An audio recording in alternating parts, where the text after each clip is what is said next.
ကျွန်တော်တို့လူရည်လို့ဖြစ်လာတဲ့အခါမှာကျွန်တော်တို့ကအသက်ရှင်ဖို့အတွက်ပဲကျွန်တော်တို့ကမွေးဖွားလာကြတာမဟုတ်ဘူးဖခင်ရဲ့ရည်မှန်းချက်ကလည်း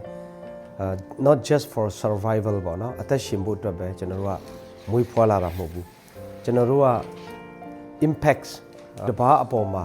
ကိုလူမျိုးအပေါ်မှာကိုနိုင်ငံအပေါ်မှာတခြားသောသူတွေအတွက် blessing ဖြစ်နိုင်ဖို့အတွက် impact ရှိဖို့အတွက်ကျွန်တော်တို့ကမွေးဖွားလာတယ်လို့မြင်ပါတယ်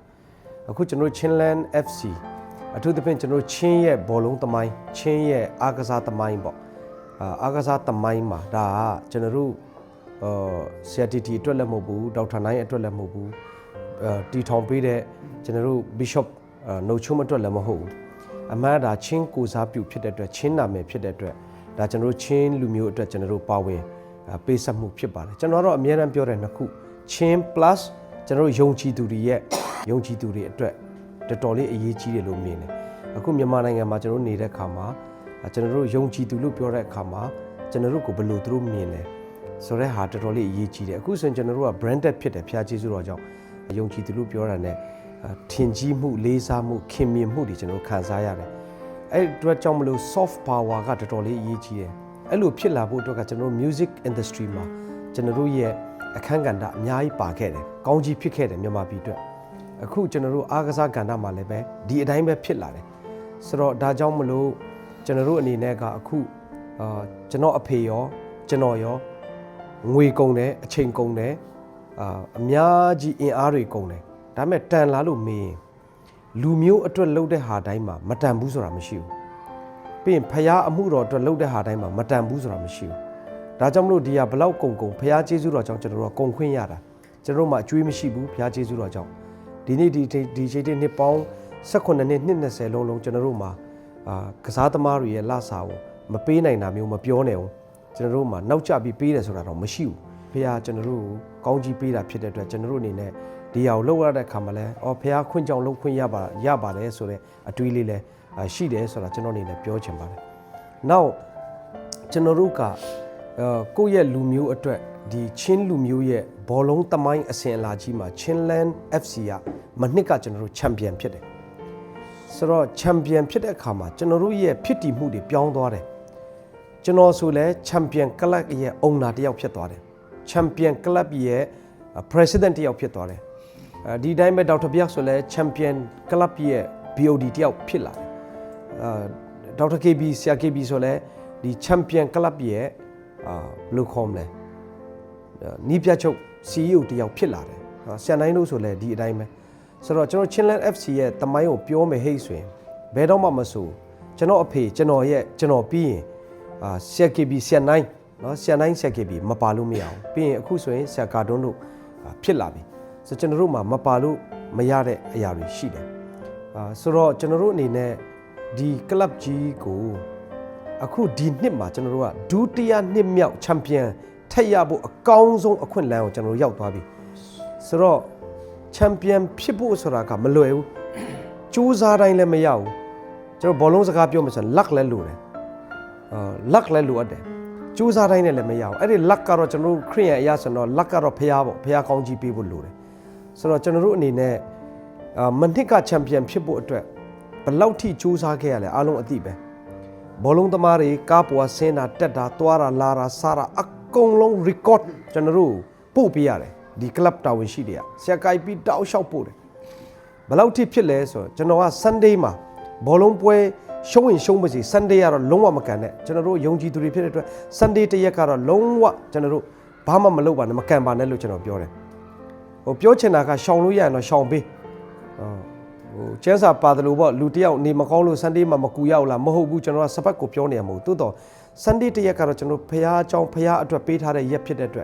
်ကျွန်တော်တို့မလုပ်ပါနဲ့လို့ပြောတာတော့မှ record လုပ်တဲ့လူကအရန်အကျင့်ပါသွားပြီးတော့မှသူတို့ Sunday မှာခိုးပြီးတော့မှ training သွားယူတာတော့မှ record ရိုက်တဲ့လူကအများနဲ့အကျင့်ပါတဲ့ခါကျတော့တင်လိုက်တယ်တင်လိုက်တော့ကျွန်တော်ဘိုးကမှတစ်ခါမှမပြောဘူးတဲ့စကားပြောမိတယ် Sunday နေ့မှာခင်ဗျားတို့ training ဆင်းမှနိုင်မယ်လို့ထင်ရင်ကျွန်တော်တော့ Sunday နေ့မှာဖယားကိုယူသေးအကြောအဖြစ်ရက်လို့နိုင်မယ်လို့ပို့ထင်တယ်ဒါကြောင့်မလို့ကျွန်တော်ယူတယ်လို့ပဲထားဘလို့ပဲထားကျွန်တော်မပြောဘူးတဲ့စကားပြောတာဆရာတို့ ကျေးဇူးပြုပြီးတော့မှအဲ့လိုလုပ်မယ်ဆိုရင်ကျွန်တော်ပဲဥက္ကဋ္ဌနေနားမယ်မနာရင်ဆရာတို့နားပေးတခုခုရွေးဆိုတော့လုံးဝမလုပ်တော့ပါဘူးလို့ပြောတယ်သူတို့လည်းဆိုတော့ပြောချင်တာကသူတို့လည်းနိုင်ခြင်းစိတ်နဲ့ဆိုတော့ဒီအောင်မြင်မှုလို့ပြောတဲ့အခါမှာဥက္ကဋ္ဌတယောက်ကြောင့်လည်းမဖြစ်နိုင်ဘူးဆရာခိုင်ပြီးမေးလို့မရအောင်ဆရာကေဘီကတော့အကုန်လုံးငိမ့်မင်းဦးဘာစီအကုန်လုံးပါတယ်အဲ့ဒီအပြင်မှာမှကျွန်တော်ပြောတဲ့လက်ဖရားရဲ့အကောင်းကြီးလည်းလိုအပ်တယ်ဆိုတော့အခုလည်းပဲကျွန်တော်တို့ကဆူတောင်းဖို့လိုတယ်ကျွန်တော်တို့အတင်းတော်မှာလည်းဆူတောင်းတယ်နေရာတိုင်းမှာလည်းဆူတောင်းတယ်ဘာဖြစ်လို့ဆိုတော့တမိုင်းတစ်ခါရေးဖို့ဆိုတာကငွေတွေအများကြီးကုန်တယ်အချိန်တွေအများကြီးကုန်တယ်ကစားသမားအများကြီးလိုတယ်နှစ်ပေါင်းအများကြီးလိုတယ်ဆိုတော့ကျွန်တော်တို့ကအခုမနေ့ပြန်တစ်ပတ်ခါဆိုအဲ့နေရာကိုရောက်နေပြီဆိုတော့ကျွန်တော်တို့တမိုင်းတစ်ခုရေးရင်ကျွန်တော်တမိုင်းကြံခဲ့တာထက်ကျွန်တော်တို့ချင်းပြည်နယ်ချင်းလူမျိုးတွေရဲ့တမိုင်းတစ်ခုကကြံခဲ့ပြီဘာစီလဲချင်းမဟုတ်ဘူးဒါပေမဲ့ဟိုအင်္ဂလန်မှာငားထားတဲ့ modern holo ပေါ့ပြောမယ်ဆိုတော့ဒါချင်းကလပ်အတွက်သူလောက်တာပဲချင်းအမျိုးသားတွေရဲ့ဂုံအတွက်လောက်တာပဲ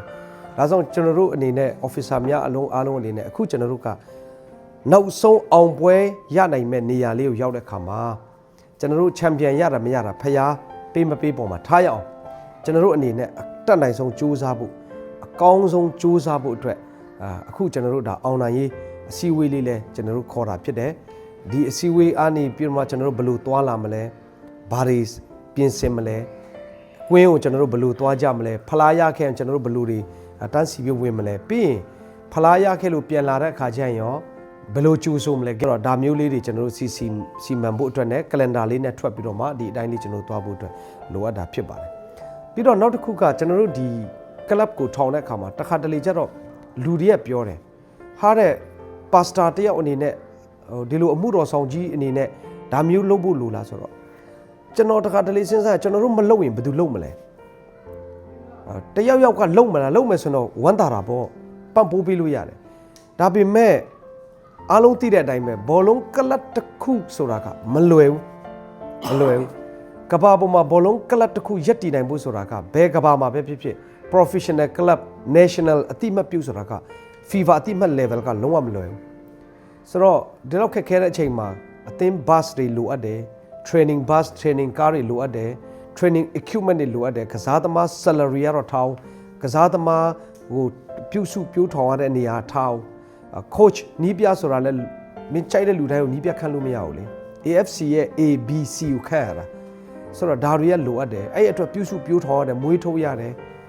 ပြီးတော့ကျွန်တော်တို့မှာဝန်ထမ်းတွေအများကြီးလိုအပ်တယ် ITC in charge လိုအပ်တယ်ကျွန်တော်တို့မှာ media officer တွေလိုအပ်တယ်အများကြီးပဲနောက်ဆုံးပြောမယ်ဆိုရင် medical officer ဆာလိုအပ်တယ်ဆိုတော့ဒါမျိုးကြီးဆိုတော့မလွယ်တဲ့အခါကျတော့အဲ့အချိန်မှာဟာဒါကြီးကခက်ပါလားဆိုပြီးမှထားခဲ့ဖို့လည်းမဟုတ်ဘူးကျွန်တော်ချင်းလူမျိုးအတွက်ချင်းပြည်နယ်အတွက်မထားခဲ့နိုင်ဘူးကိုရတဲ့တာဝန်လေးကိုထမ်းဆောင်ခြင်းနဲ့ကျွန်တော်အဖေလည်းထမ်းဆောင်ခြင်းနဲ့ကျွန်တော်လည်းထမ်းဆောင်ခြင်းနဲ့အားလုံးလည်းထမ်းဆောင်ခြင်းနဲ့ဒါကြောင့်မလို့လက်ခုပ်တန်အတွက်ကျွန်တော်ကလုပ်နေတာမဟုတ်ကျွန်တော်တို့ဖျားပေးထားတဲ့ determination ပေါ့ကျွန်တော်တို့ရဲ့ဆုံးဖြတ်ချက်ကျွန်တော်တို့ရဲ့ပေးဆက်ခြင်းစိတ်နဲ့ကျွန်တော်တို့လုပ်နေကြခြင်းဖြစ်တဲ့အတွက်အားလုံးပါဝင်တဲ့အပေါ်မှာလည်းအထူးကျေးဇူးတင်တယ်